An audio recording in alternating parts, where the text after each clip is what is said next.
અરબ દેશ યુએઈમાં નિર્માણ પામ્યું સૌથી પહેલું હિન્દુ મંદિર મહંત સ્વામી મહારાજના હસ્તે એ મંદિરની પ્રાણ પ્રતિષ્ઠા પણ સંપન્ન થઈ ચૂકી છે અને હવે સાંજે વડાપ્રધાન નરેન્દ્ર મોદીના હસ્તે બીએપીએસ સ્વામિનારાયણ મંદિરનું કરવામાં આવશે ઉદ્ઘાટન।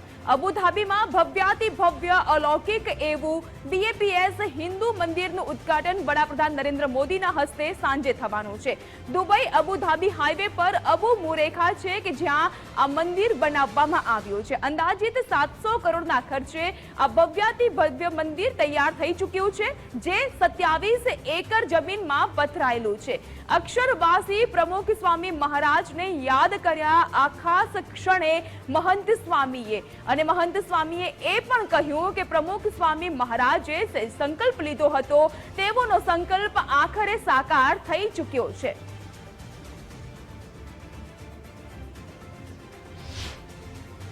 અરબ કન્ટ્રી સંયુક્ત અરબ અમીરાતની અંદર નિર્માણ પામેલું બીએપીએસ હિન્દુ મંદિર હવે ગણતરીની મિનિટોની રાહ જોઈ રહ્યું છે। તેના પ્રાણ પ્રતિષ્ઠા મહોત્સવને લઈને અને પ્રધાનમંત્રી નરેન્દ્ર મોદી આ મંદિરનું પ્રાણ પ્રતિષ્ઠા મહોત્સવની અંદર હાજર રહેશે અને ત્યારબાદ સંયુક્ત અરબ અમીરાતની અંદર એક ભવ્યાતિ ભવ્ય બાબ્સ દ્વારા તૈયાર થયેલું આ મંદિર જે છે તે ઇન્ડિયન કોમ્યુનિટી માટે ખુલ્લું મુકાશે। આપણી સાથે જ્ઞાનવત્સલ સ્વામી છે, તેમની સાથે વાત કરીશું આ મંદિરને લઈને, કયા પ્રકારની મંદિરની ખાસિયતો છે, કયા પ્રકારનું આ મંદિર યુએઈ ની અંદર ભારતીય ધર્મ સંસ્કૃતિને આગળ લઈ જશે, તેનો પ્રચાર પ્રસાર કરશે। સ્વામીજી જય સ્વામિનારાયણ। એક પરિકલ્પના જે 1997 ની અંદર પ્રમુખ સ્વામી મહારાજે જે કરી હતી તે હવે સાકાર થઈ ચૂકી છે અને ભવ્ય મંદિર અત્યારે રાત્રિના સમયે જે છે તે દેદીપ્યમાન થઈ રહ્યું છે। આવતીકાલથી તેનું ઇનોગ્રેશન થશે, પ્રધાનમંત્રી પણ પહોંચી રહ્યા છે। કઈ રીતે જુઓ છો આ સમગ્ર સફરને 1997 થી લઈને 2024 સુધીની આ મંદિરની પરિકલ્પનાથી મંદિરની પરિકલ્પના પૂર્ણ થવા સુધીની? એટલે 1997 માં પ્રમુખ સ્વામી મહારાજ શારજા પધારેલા ત્યારે એમણે સંકલ્પ કરેલો કે અબુધાબીમાં આપણે એક ભવ્ય મંદિર કરવું છે। 2 જ વર્ષ પહેલા 95 માં લંડનમાં ભવ્ય મંદિર થયેલું, એના રેફરન્સથી એમણે વાત કરેલી। જ્યારે આવા મહાન સંત જેમનું અંતર આટલું શુદ્ધ અને પવિત્ર હોય એમને સ્ફુરણા થાય એટલે કે સંકલ્પ કરે ત્યારે એમાં દિવ્યતા હોય। દિવ્યતા એ દ્રષ્ટિએ કે પછી એમના સંકલ્પમાં all kinds of resources, human resources, man resources, material resources, money resources, natural resources, બધા રિસોર્સિસ ભળવા માંડે। એ કુદરતનો ક્રમ છે। એ ઘટના અમે છેલ્લા 25 વર્ષથી જોતા આવ્યા ખૂબ સારી રીતે કે એ ઉત્તરોત્તર પ્રગતિ થતી ગઈ। સંતો, અહીંયા સ્થાનિક દુબઈ અબુધાબીના અમારા હરિભક્તો, કાર્યકર્તાઓ અને વિશેષ તો જેનો આજે આપણે ખૂબ આભાર માનવો જોઈએ એવા અબુધાબીના રાજા, ધ રોયલ ફેમિલી, ખૂબ પ્રેમથી, ખૂબ લાગણીથી અને આદરભાવથી એમણે અહીંયા 27 એકર જગ્યા ગિફ્ટ કરી અને પરંપરાગત હિન્દુ મંદિર બાંધવાની એમને પરમિશન આપી। that shows the greatness, that shows the grace of the king, his highness અને royal family and the ministers. એટલે આખી ઘટનામાં એક હાર્મની ઊભી થઈ, જે તમે વાત કરી, સંવાદિતા ઊભી થઈ।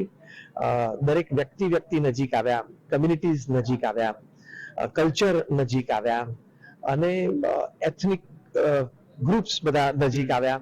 એટલે આ મંદિર દ્વારા people will be able to understand humanity better, people will be એટલે માનવતાને ખૂબ સારી રીતે આપણે સમજી શકશું, સેવાને સારી રીતે સમજી શકશું, સંવાદિતાને સારી રીતે સમજી શકશું અને છેલ્લી વાત કે આખી સમગ્ર પૃથ્વી છે એ ઇઝ લાઈક અ નેસ્ટ, એક માળો છે જેમાં આપણે બધા પક્ષીઓ છે, કોઈ નાનું મોટું પક્ષી છે, કોઈ રંગબેરંગી પક્ષી છે, પણ આપણે બધા એક માળાના પક્ષી છીએ।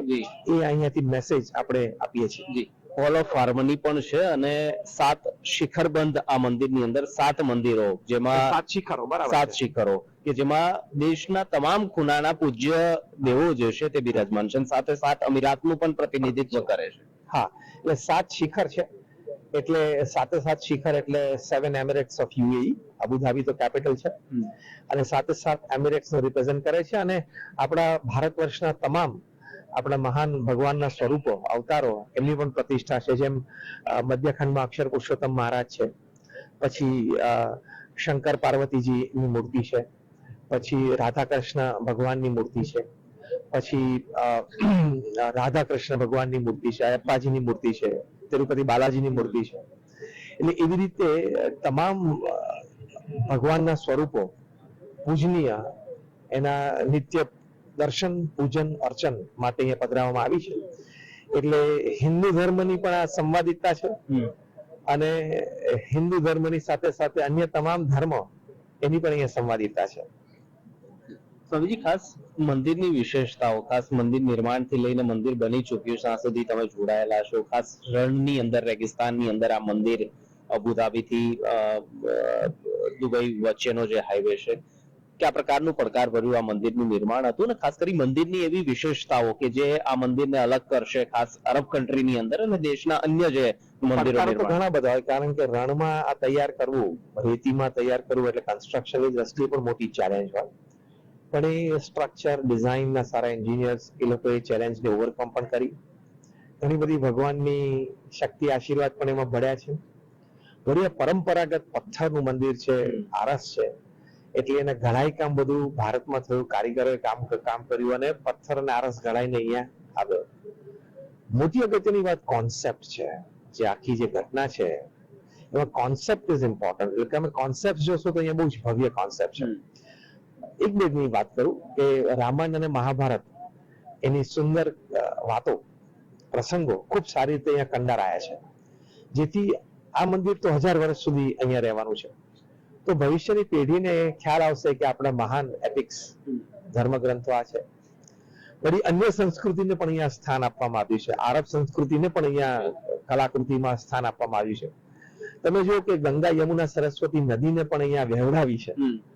અને ગંગા અને યમુના આપણને સ્પષ્ટ દર્શન થાય, અને ત્યાં પણ આપણે દેશમાં સરસ્વતી નદી એ ભૂગર્ભમાં છે, એટલે ગુપ્ત છે. તો અહીંયા પણ એવી રીતે અંદરથી જે નીલકંઠમણીના ખંડમાં પ્રગટ થાય છે. એટલે એવી રીતે ઘણા બધા સુંદર કોન્સેપ્ટ એ આ કહાની, એ આ સફર 25 વર્ષની રહી.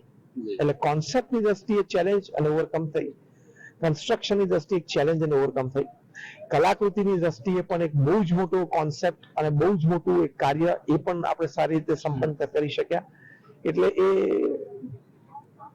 સ્વયંસેવકોની સેવા, કારીગરોની મહેનત, સંતોનું પ્લાનિંગ અને પુરુષાર્થ, અને મુખ્ય તો મહંત સ્વામી મહારાજના આશીર્વાદ. કારણ કે ભગવાને પણ આશીર્વાદ આપ્યા અને સતત 2 દિવસ સુધી વરસાદ જે છે, જ્યાં રણની અંદર 2-3 વર્ષે વરસાદ એ પડતો આપણા હતો. પરંપરામાં છે કે જ્યારે જ્યારે આવું શુભ અને મહાન કાર્ય થતું હોય સંસ્કૃતિ માટે, ભગવાન માટે, સમાજ માટે, ત્યારે વરુણ દેવનો અભિષેક ચોક્કસ હોય. એટલે એ આપણને પ્રતીતિ આવે છે. સ્વામી, છેલ્લો પ્રશ્ન. પ્રધાનમંત્રી આજે યુએઈ પહોંચ્યા અને અલ્હાન મોદી કાર્યક્રમમાં તેમણે કહ્યું કે ઇન્ડિયા યુએઈ દોસ્તી જિંદાબાદ. આ ડિપ્લોમેટિક દોસ્તી જે છે, ખાસ કરી બંને પક્ષો દ્વિપક્ષીય વાર્તાલાપો જે થતી હોય છે, તેમાં મંદિર કઈ રીતે માધ્યમ બનશે? કારણ કે સાંસ્કૃતિક ધરોહર ધરાવતું આ કેન્દ્ર બિંદુ જે છે તે ભારતનું બનશે. આ મંદિર તો જેમ ધારો કે અમે કેનેડામાં જ્યારે મંદિર બનાવ્યું ત્યારે ત્યાંના પ્રાઇમ મિનિસ્ટર સ્ટીફન હાર્પર આવેલા, એમણે પણ કહ્યું કે આ મંદિર છે ઇન્ડો કેનેડિયન કલ્ચર માટે બહુ જ અગત્યનું છે. એટલે ઇન્ડિયન, ત્યાંના કેનેડિયન્સ એ લોકો ઇન્ડિયન કલ્ચરને સારી રીતે જોઈ શકશે, સમજી શકશે, બીકોઝ ઓફ ધીસ ટેમ્પલ, આ મંદિરના લીધે. એ સ્ટીફન હાર્પરે પણ પીએમએ કહેલું. સેમ વાત અહીંયા છે કે આ યુએઈમાં મંદિર બન્યું એટલે સ્થાનિક લોકો અને અન્ય દેશના વાસીઓ પણ જે અહીંયા રહે છે એ લોકો ભારતીય સંસ્કૃતિ, સનાતન ધર્મ, હિન્દુ ધર્મને ખૂબ સારી રીતે સમજી શકશે, ઓળખી શકશે, અને એની ખૂબ સુંદર વાતો જીવનમાં અપનાવવાની એક પ્રેરણા પણ એને મળશે. એટલે એ રીતે તમે જે શબ્દ વાપર્યો કે ઇન્ડિયા અને યુએઈ એની દોસ્તીમાં, એની એટલે કે મિત્રતામાં અને બ્રધરહુડમાં, ભાઈચારામાં એ ખૂબ અગત્યનું સ્થાન, ખૂબ અગત્યનો રોલ, એટલે ભૂમિકા એ આવતા દિવસોમાં અને વર્ષોમાં ભજવશે.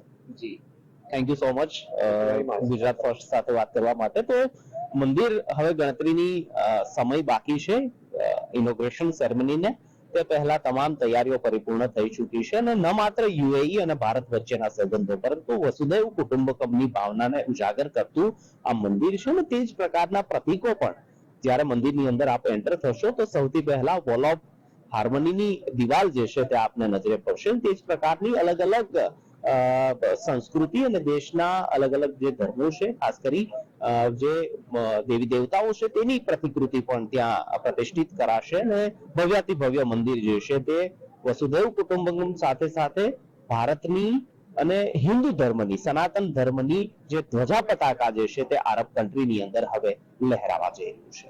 Nikunj Jani, Gujarat first, Abu Dhabi. તો પરમ પૂજ્ય શ્રી પ્રમુખ સ્વામી મહારાજ દ્વારા 5 એપ્રિલ 1997ના રોજ શાહજહાના રણમાં એક મંદિર બનવું જોઈએ બીએપીએસ સ્વામિનારાયણનો તેનો સંકલ્પ કર્યો હતો અને ત્યારબાદ વર્ષ 2015માં ભારતના વડાપ્રધાન નરેન્દ્ર મોદી દ્વારા યુએઈના મંદિર નિર્માણની પરવાનગીના ઐતિહાસિક નિર્ણયની જાહેરાત કરી હતી. એટલે કે 2015માં અહીં યુએઈમાં હિન્દુ મંદિર અલૌકિક મંદિર બનશે તેની જાહેરાત પણ વડાપ્રધાન નરેન્દ્ર મોદીએ કરી દીધી હતી. ની અંદર હિન્દુ મંદિરની પ્રાણ પ્રતિષ્ઠા મહોત્સવની તૈયારીઓ થઈ રહી છે. પ્રધાનમંત્રી પ્રાણ પ્રતિષ્ઠા મહોત્સવની અંદર અબુધાબીના અબુ મુરેખાના આ સ્થળ પર પહોંચશે કે જ્યાં ભવ્ય હિન્દુ મંદિરનું નિર્માણ પામ્યું છે. ખાસ 7 જેટલા શિખરોની અંદર સજ્જ આ મંદિર સંયુક્ત આરબ અમીરાતની 7 અમીરાત જે છે તેનું પ્રતિનિધિત્વ કરે છે, સાથે જ હિન્દુ ધર્મ સંસ્કૃતિનું પણ પ્રતિનિધિત્વ કરે છે. હિન્દુ સનાતન ધર્મની ધ્વજા પતાકા જે છે તે હવે કોઈ મુસ્લિમ દેશની અંદર પણ લહેરાવા જઈ રહી છે અને આ સ્વપ્ન સાકાર કર્યું છે બીએપીએસ સંસ્થા દ્વારા. આપણી સાથે બંસલભાઈ છે જે આપને આ સમગ્ર મંદિર પરિસરની ટૂર કરાવશે કે કયા પ્રકારનું આ મંદિર છે અને શું આ મંદિરની વિશેષતા છે. બંસલભાઈ, ભવ્ય મંદિર, કોઈ કલ્પના પણ ના હોય કે આરબ કન્ટ્રીની અંદર આ પ્રકારનું હિન્દુ મંદિરનું નિર્માણ પામે અને હિન્દુ મંદિર હવે નિર્માણ પણ થઈ ચૂક્યું છે અને આવતીકાલે તેની પ્રાણ પ્રતિષ્ઠા પણ છે. શું આપની લાગણી અને ખાસ કરી મંદિર વિશે પણ અમારા દર્શકોને જણાવો કે કયા પ્રકારની ખાસિયતો આ મંદિરની અંદર લહેરી છે? આપે કહ્યું તેમ ખરેખર સનાતન ધર્મના જે વૈશ્વિક મૂલ્યો છે અને વૈશ્વિક સંવાદિતાનો જે સંદેશ છે એ આ મંદિર દ્વારા અત્યારે પ્રસારિત થઈ રહ્યો છે. અને મંદિરની વાત કરીએ તો સૌથી પ્રથમ વાત તો આપણે પ્રમુખ સ્વામી મહારાજે 1997માં 5મી એપ્રિલે જે સંકલ્પ કર્યો કે સ્વામી બાપા શારજાહની અંદર બિરાજમાન હતા, શારજાહના રણની અંદર, અને ત્યાં સ્વામીએ એવો સંકલ્પ કર્યો કે આ દેશમાં, ભારતમાં, સમગ્ર વિશ્વમાં બધી જગ્યાએ શાંતિ થાય, તેમજ સાથે સાથે વિશ્વના દેશો એકબીજાની નજીક આવે, વિશ્વના તમામ ધર્મો એકબીજાની નજીક આવે, અને છેલ્લે એમણે એવો સંકલ્પ કર્યો કે અબુધાબીની અંદર મંદિર થાય. સ્વામીએ શારજાહના રણમાં બેઠા બેઠા અબુધાબીમાં મંદિર થાય એવી સંકલ્પ કર્યો. અને અત્યારે આ એ દ્રશ્ય કાર્વિંગ જોઈ રહ્યા છે તે એ છે. એ પહેલું કાર્વિંગ અહીંયા તમે જોઈ શકો છો મંદિરની ડાબી બાજુ. તો બાપા બેઠા છે, પ્રમુખ સ્વામી મહારાજ, સંતો બેઠા છે, ભક્તો બેઠા છે અને સ્વામી સંકલ્પ કરી રહ્યા છે. અને 27 વર્ષ પછી પરમ પૂજ્ય મહંત સ્વામી મહારાજ દ્વારા આજે સંકલ્પને આપણે સાકાર થયેલો જોઈ રહ્યા છે. અને આ મંદિર સાકાર થયું એની પાછળ ઘણા બધા કારણો છે. આપ જુઓ તો યુએઈના જે શાસકો છે એમની ઉદારતા, આપણું ભારતીય નેતૃત્વ શ્રી નરેન્દ્રભાઈ મોદી, એમના યુએઈના શાસકો સાથેના સંબંધ, એમની ફ્રેન્ડશિપ, મૈત્રી, બીએપીએસના નિષ્ઠાવાન સમર્પિત સંતો અને કાર્યકરો, એમની તનતોડ પુરુષાર્થ, એમની મહેનત, સ્થાનિક કોમ્યુનિટી જે છે એમનો પણ સહયોગ, અને વિશ્વમાંથી દરેક જગ્યાએથી અલગ અલગ લોકો આ મંદિરની અંદર પોતાનું કંઈક આપવા માટે અહીંયા આવ્યા છે. અને એના પરિણામ રૂપે આપણે જોઈ શકીએ છીએ કે આ મંદિર અત્યારે ઉદ્ઘાટનના આરે આવીને ઊભું છે. 7 શિખરો છે. એવું કહેવાય છે કે 7 શિખરો એ સંયુક્ત આરબ અમીરાતની 7 અમીરાત જે છે, અલગ અલગ પ્રાંતો જે છે તેનું પ્રતિનિધિત્વ કરે છે. સાથે હિન્દુ સનાતન ધર્મ, વિવિધતામાં એકતા, અલગ અલગ જગ્યા પર અલગ અલગ દેવી દેવતાઓનું પ્રભુત્વ હોય છે. અહીં ભારતના તમામ ખૂણાના દેવી દેવતાઓ જે છે તે બિરાજમાન હશે. ખાસ તેના વિશે 7 શિખરો પાછળનો એક હાર્દ એ પણ છે કે યુએઈના જે 7 એમિરેટ્સ છે, યુએઈના જે શાસકો, એમની ઉદારતાનું પ્રતિનિધિત્વ, એના પ્રતીક રૂપે, એમની પ્રત્યે આભારની લાગણી રૂપે આ 7 શિખરો આપણે જોઈ શકીએ છીએ. અને સનાતન હિન્દુ ધર્મના જે પણ દેવી દેવતાઓ આપણે ભારતના સમગ્ર ખૂણે ખૂણે જોઈએ છે, મુખ્ય મંદિરો, મુખ્ય અવતારો જે પ્રતિષ્ઠિત થયેલા છે ભારતના પ્રત્યેક ખૂણે, એ તમામને અહીંયા મૂર્તિઓ પ્રતિષ્ઠિત કરવામાં આવી છે. જેમ કે આપ પહેલું શિખર જોશો તો એ શિવ શિખર છે, જેની અંદર ભગવાન શિવ, પાર્વતીજી, ગણપતિજી અને કાર્તિકેયજી જોવા મળશે, એમની મૂર્તિઓ પ્રતિષ્ઠિત થશે. સાથે સાથે એમના પછી આવશે ભગવાન શ્રી જગન્નાથજી. ત્રીજું શિખર છે ભગવાન શ્રી રાધાકૃષ્ણ. ચોથા શિખરમાં ભગવાન સ્વામિનારાયણ, ગુણાતીતાનંદ સ્વામી એટલે કે અક્ષર પુરુષોત્તમ મહારાજ. 5મા શિખરની અંદર ભગવાન તિરુપતિ બાલાજી. 6મામાં ભગવાન અયપ્પાજી અને 7માની અંદર ભગવાન રામ, સીતાજી, લક્ષ્મણજી અને હનુમાનજી. એમ 7 સ્વરૂપો અહીંયા પ્રતિષ્ઠિત થનાર છે. એટલે સનાતન હિન્દુ ધર્મના તમામ અવતારો, એમનો સંગમ અહીંયા 7 શિખરોની અંદર મૂર્તિઓ દ્વારા પ્રતિષ્ઠિત થઈ રહ્યો છે. અને તમામ ભક્તો જેની આસ્થા, બધાને અહીંયા આ મંદિરની અંદર પૂજા અર્ચના ઉપાસના કરી શકશે. જી, 7 શિખરોની અંદર આ સજ્જ મંદિર હવે સજ્જ છે અને રાહ જોવાઈ રહી છે થોડી કલાકોની, કારણ કે આવતીકાલે શુભ દિવસ વસંત પંચમીનો અને પ્રધાનમંત્રી નરેન્દ્ર મોદી અહીં પહોંચશે અને આ ભવ્ય હિન્દુ મંદિર જે છે તેનું ઇનોગ્રેશન થશે. મંદિરની અંદર મૂર્તિઓ જે છે તેની પ્રાણ પ્રતિષ્ઠા કરવામાં આવશે. હજી પણ મંદિરની આગળ પણ શું ખાસિયત છે તે પણ આપણે અમે બતાવીશું. જોડાયેલા રહો ગુજરાત ફર્સ્ટ પાસ સાથે, કારણ કે ગુજરાત ફર્સ્ટ પહોંચ્યું છે અબુધાબી ખાતે અને આપને બતાવી રહ્યા છીએ અમે મંદિરનું ઇનોગ્રેશન સેરેમની કયા પ્રકારની યોજાવાની છે. પ્રધાનમંત્રી નરેન્દ્ર મોદી પણ અહીં પહોંચવાના છે અને આ ભવ્ય મંદિર હવે ગુજરાતી દેશના તમામ હિન્દુ લોકો કે જે સંયુક્ત આરબ અમીરાતની અંદર રહે છે તેમના માટે આ આસ્થાનું એક કેન્દ્ર બિંદુ બનવા જઈ રહ્યું છે. Nikunj Jani, Gujarat first, Abu Dhabi.